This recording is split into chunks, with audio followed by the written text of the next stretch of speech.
Hi everybody, my name is Dee. I'm Rachel. This is Rachel. All right, so show of hands here, who takes supplements or vitamins daily? All right, so we are all part of the 86% of Americans who do so. And that's great. Yeah. Great that you care about your health. We take daily supplements also, but we have to tell you how to do it safely. And so surely an industry where the majority of Americans consume daily would be highly regulated, right? And you'd be sort of right. So the FDA does regulate the supplement industry, but only after it hits the shelves and are in the grocery stores or the marketplace.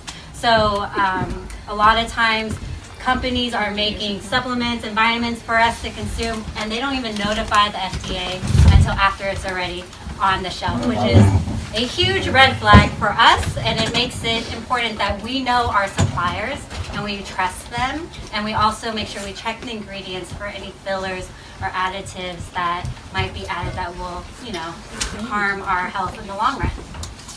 It's really important that we take supplements carefully. Right. Supplements and vitamins can be beneficial, but relying on them can present problems. Cofactors present in the food matrix make absorption way more efficient than just supplements in isolated forms. Our bodies have a really hard time assimilating isolated compounds that comes in these supplements. It's just good to produce expensive pee most of the time.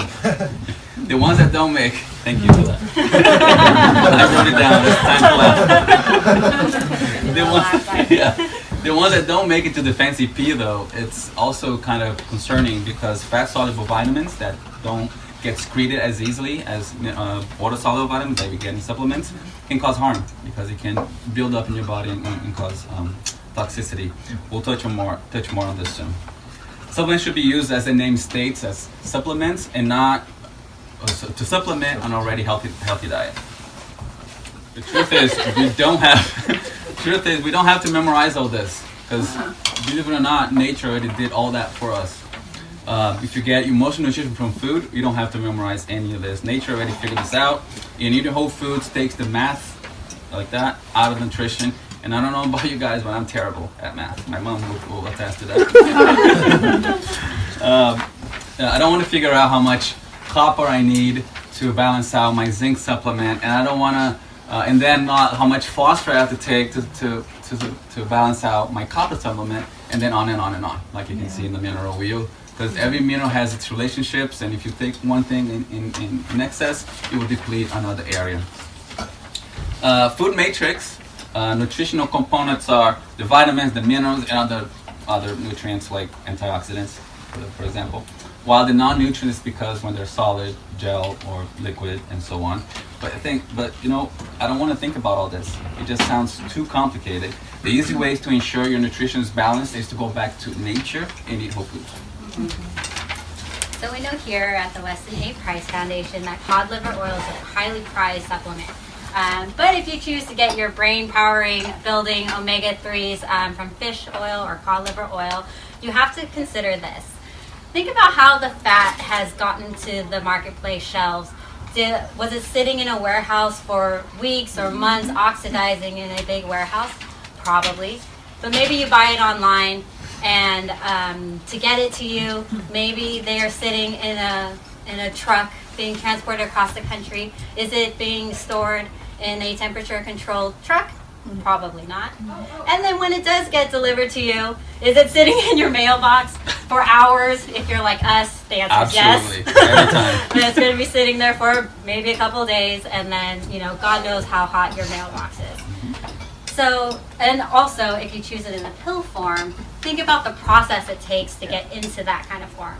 You have to think about the heating and the process it takes to get into that gel capsule, and is it being temperature controlled for that process? I don't think so. Omega-3s are polyunsaturated fats, which means that they are highly fragile, and they can oxidize even in room temperature. So that's why for us, we always recommend to get your omega-3s from the original source, which is seafood. And oysters, salmon, sardines, fish eggs, mackerel. These are all among the highest concentrations of omega-3s you can find in nature. So consume your favorite seafood 2 to 3 times a week with other foods like butter or ghee, tallow, pasture-raised eggs, grass-fed beef, and you'll get all your omega-3s that you need. And these are all foods that are recommended under the Weston A. Price Foundation. Other dangers of careless supplementation is that without the food matrix, cofactors needed to optimize absorption, avoid toxicity, and direct nutrients to the actual place it needs to be are absent. Too much vitamin 3, for example, can deplete magnesium, and too little magnesium will hinder absorption of vitamin D3. Calcium, without good levels of vitamin D3 and good levels of vitamin K2, can direct calcium to be stored in the wrong place in the body, like arteries, and cause toxicity, cardiovascular disease, and so on. Instead of being directed to bones, teeth, and everywhere else it needs to be. Another example is vitamin A, which if you get it from liver, which is the best source, and it doesn't seem to cause too much trouble. Then when it comes in supplemental form, like pill form, which is isolated, it will cause toxicity at that point. The only exception here is polar bear liver. They're in danger anyway, so let's avoid eating them. Good one. Now let's talk about. So that's about supplements. So now let's talk about the foods you should be eating to instead of trying to supplement your way to to good health. Did you know that skin products use vitamin A, retinol, the active form of vitamin A, to prevent wrinkles? But it also comes with many toxic compounds, and it can harm the body. But only if we consume more liver, and we get all that retinol without any other toxicity. Liver is the real multivitamin, the true multivitamin you should take every day. It comes with an array of different nutrients in high quantities. How liver is superior to everything else. And every other superfood touted, you probably heard that kale was a superfood at one point, blueberry was a superfood at one point, acai was a superfood at one point. It doesn't even come close to the amount of nutrients that liver gives you. And you can always test this on your own too, using apps like Chronometer. You can just type in 100 grams of, spinach, and if you want to see the iron levels, and then compare it to that with liver, or 100 grams of liver or steak, and you can see it right in the app. So liver is the big kahuna of the organ meats. But other organ meats are also really beneficial, like kidney and even sweetbreads are great to combat allergies. They have a compound called DAO, diamine oxidase, that breaks down histamines and keeps them at good levels. It's great. I take kidney every day because I used to suffer tremendously. My mom can attest to that. Especially in Marin with allergies, and after starting the Weston Price Foundation diet, my allergies subsided a lot. Maybe I have it 1 month of the year. Before I had it 12 months. Wow.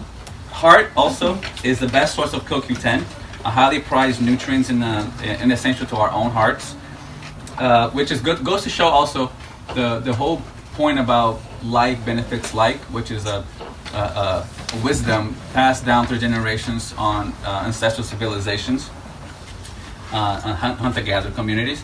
Also, probably one of the most purchased supplements at Costco. Unfortunately, in supplemental form, which doesn't get absorbed. CoQ10. Oh, CoQ10. Should we save questions? Yep. Save the questions, please. Okay. Yep. Brain is also a good source of omega-3. Highly prized food for landlocked hunter-gatherers communities back in the day that had limited access to seafood. There is less to be said about bone broth, which we brought today for you guys. Hope you guys liked it. And its main nutrient, collagen. We're most likely not getting enough collagen, all of us. Collagen is the most abundant structural protein in our body that makes up the framework of joints and cells and tissues. As we age, existing collagen breaks down, and it's really hard for our body to produce more and more.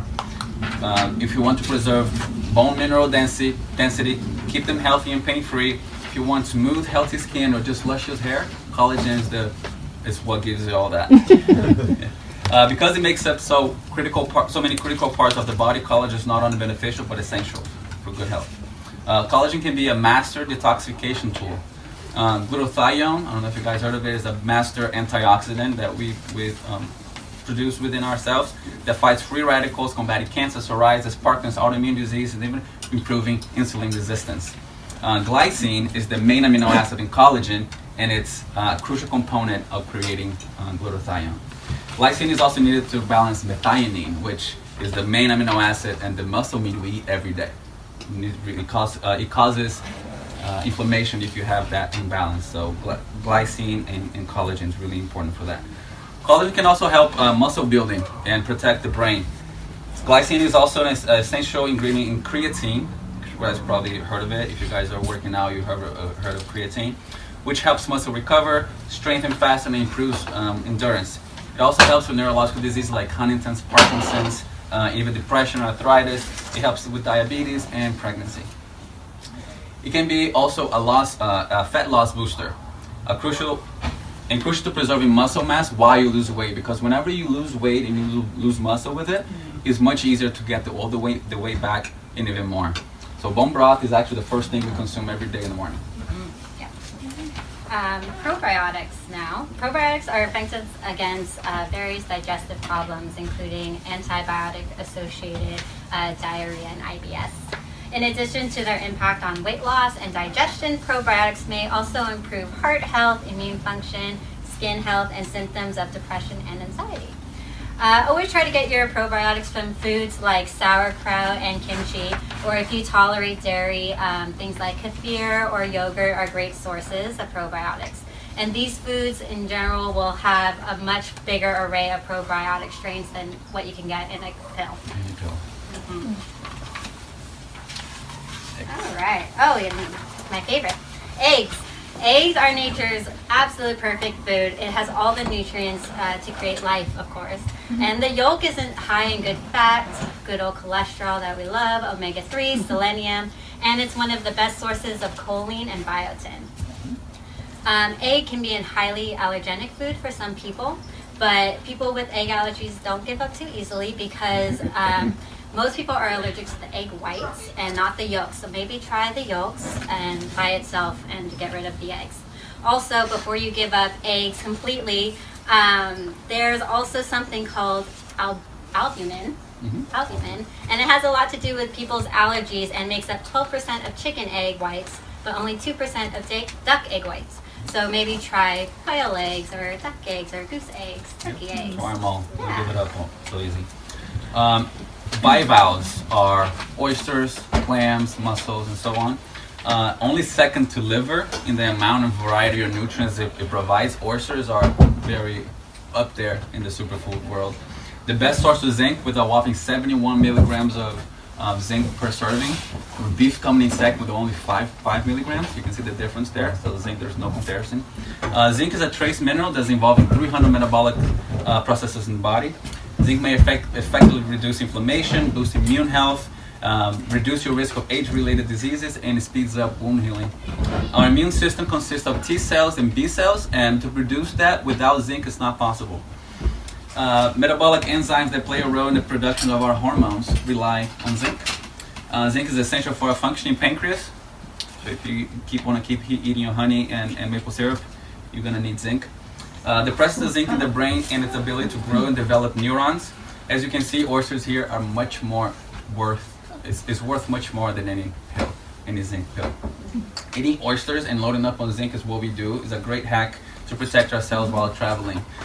Because zinc's many antiviral properties can be protective if you're either in confined spaces like airplanes or in big crowds in big events. Or during the holidays. During the holidays with other family that does take care of themselves as well. Personal here. Personal experience. Oysters are clearly the winner when it comes to bivalves, but the other bivalves are really great too. They come with a pack with omega-3s, vitamin B12, B2, B3, B9, which is folate, D, iron, phosphorus, manganese, copper, the list goes on. Selenium, which is very important if you want to reduce mercury. So bivalves are a great food for supporting skeletal health, producing red blood cells, maintaining nerve cell and immune health, supporting thyroid function, and protecting the body against damage from free radicals. Also excellent in treating, preventing iron deficiency, anemia, protecting against cellular damage, forming connective tissue and sex hormones, and to synthesize DNA.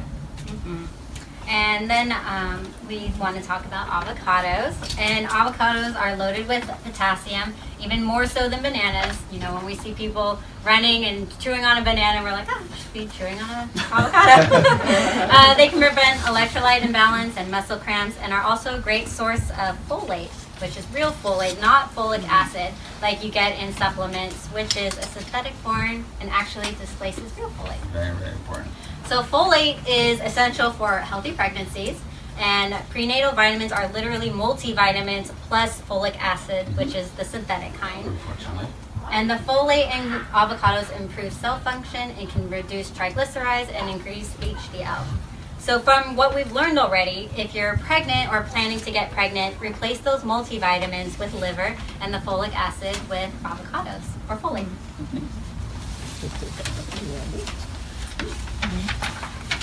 And then we also have some honorable mentions for superfoods that include grass-fed beef, salmon roe, smash fish, which is an acronym for salmon, mackerel, anchovies, sardines, and herring.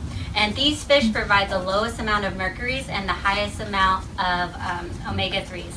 And we would love to also continue talking about raw milk and raw dairy, but we feel everybody in this group knows the importance of that. And if you have any questions about that, you can always ask Keith because he loves talking about it. Raw dairy is my favorite. Yeah. I want to leave you with a quote. Messing with ancient systems that you do not fully understand may create problems you do not foresee. That's a quote from a book called A Hunter-Gatherer's Guide to the 21st Century by Heather Healing and Brett Weinstein. So, evolved systems that have persisted over time are generally complex and functional, and we should employ precautionary measures when tinkering with them. So, humans have made great leaps into understanding how the body really works. Because we think because of that, we think it's okay to tinker with it. But humans have such a surface level understanding of our own physiology that it sounds conceited to do so. The humans, the complexity of the bodies and trying to get them, we always provoke. So trying to tinker with them always provoke a problem you cannot, you aren't equipped to deal with. Yeah, and so just to bring that quote back in and talk about the supplementations and what we're doing, we're trying to, we take these tests for, blood tests, we realize, oh gosh, I'm low in something, and we naturally, in our brains, it makes sense, like, okay, I'll just go to the store and get that supplement to fill that void. But we don't know what that is doing to our bodies and what that can do to us in the long term after taking these supplements for long periods of time. And we've seen and we've experienced people that take these synthetic vitamins just willy-nilly, just like, oh, I think I need it, not even really resulting to a test, and it can cause more harm than it does good. And so it's important for us to recognize what nature has done for us for over these millions of years and honor that and take care of ourselves that way. Trust the process. So this is it. I'm Guy. Rachel. And we are Rewind Nutrition. Thanks for giving me a little bit of your time, and I hope you guys enjoyed and learned something. That was awesome.